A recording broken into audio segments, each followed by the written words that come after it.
Hey everyone, welcome to week 4. At the end of this week, you'll be halfway through your very first class, which is pretty exciting. I hope you've enjoyed the reading so far and the interactions that you've had. You've been very lively on the discussion board, and I've really enjoyed reading your papers and the thoughtful reflections that you've had. I know it's really challenging trying to summarize some of these things and your thoughts and your own experiences into one page uh, when there's so many different things to think about, but I appreciate the efforts that you've done with those, and I've learned so much about you and the ways that you're thinking and experiencing this class, and that I really appreciate that. This week, one of the things I wanted to let you know I'm going to be doing a little bit differently on the discussion board this week is going to focus a little bit on APA in your posts. So that means my comments will be largely centered on anything I see about APA formatting that's not quite right. I am doing that not to shame anyone, but really to make sure that everyone is able to see what's right, what needs to be changed as far as formatting goes, because the discussion boards are public, and if you don't know what I'm saying to other individuals privately, but this week you will be able to see any corrections that need to be made on anyone's posts related to APA. You've made really good progress in this area. I know it's very challenging to get the hang of at first, and I'm really focused a lot on APA because I've taught classes later in the program where people were still struggling, so I really want to help you get this down at the beginning to where it's just kind of second nature, in that you only have to really look up things that are unusual. Anyway, enough about that. This week's readings, I think you'll enjoy. The Haslam book is going to be talking about in-group prototyping, it's a really interesting chapter. I think as you read it, I'd encourage you to think about our current political situation in the United States and some of the key players, and I think what you'll see is some of the things described in the book are very prevalent in the way our political system and parties and attitudes are at this point in time.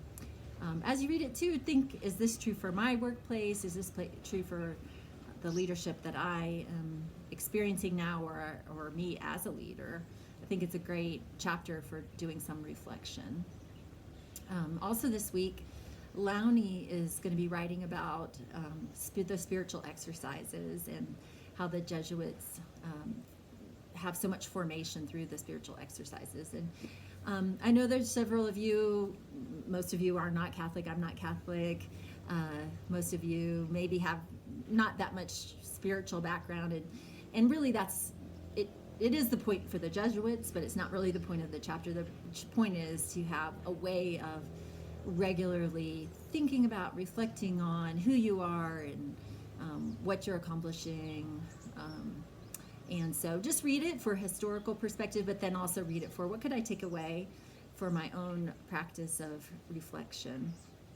I wanted to share just a quick little anecdote with you from my own life. This is a personal story, but in the last few weeks I've been thinking about Lowney's concept, or the Jesuit concept, of disordered affections, where anything in our lives that maybe is out of balance or is inordinately affecting our decision making or how we're doing our lives. And I was really pondering this and reflecting on, is there anything in my life? And the thought popped in my head, perhaps my running was something that was disordered. And so I was contemplating this, and as you guys know, I told you I'm training for a half marathon here in Ethiopia, which is next weekend. And then the situation came up at the hospital where my husband is working, where one of his patients was gravely ill and they did not have blood to give her. And there's a bad blood shortage here that causes a lot of very difficult problems. Anyway, it turns out that I had the same blood type as her, and my husband asked me if I would donate blood, really to save this woman's life. And the thought occurred to me, if my affections are disordered, I won't do this because I wouldn't want to give blood right before I'm running a race.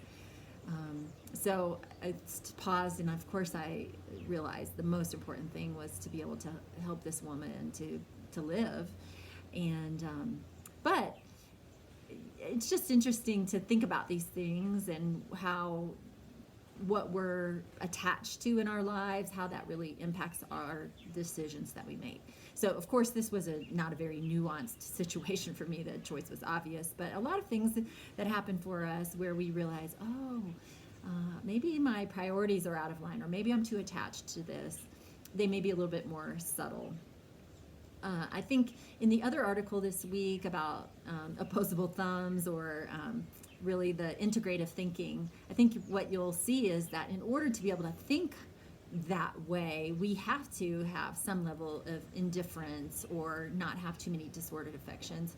Otherwise, we will not be able to kind of hold two opposing ideas at the same time and then come up to a solution that's maybe a synergistic solution of those two ideas. So I really encourage you this week to see how all these chapters weave together. I think there's some nice connections, and I'll be interested to see what your thoughts on all of that are. Take care.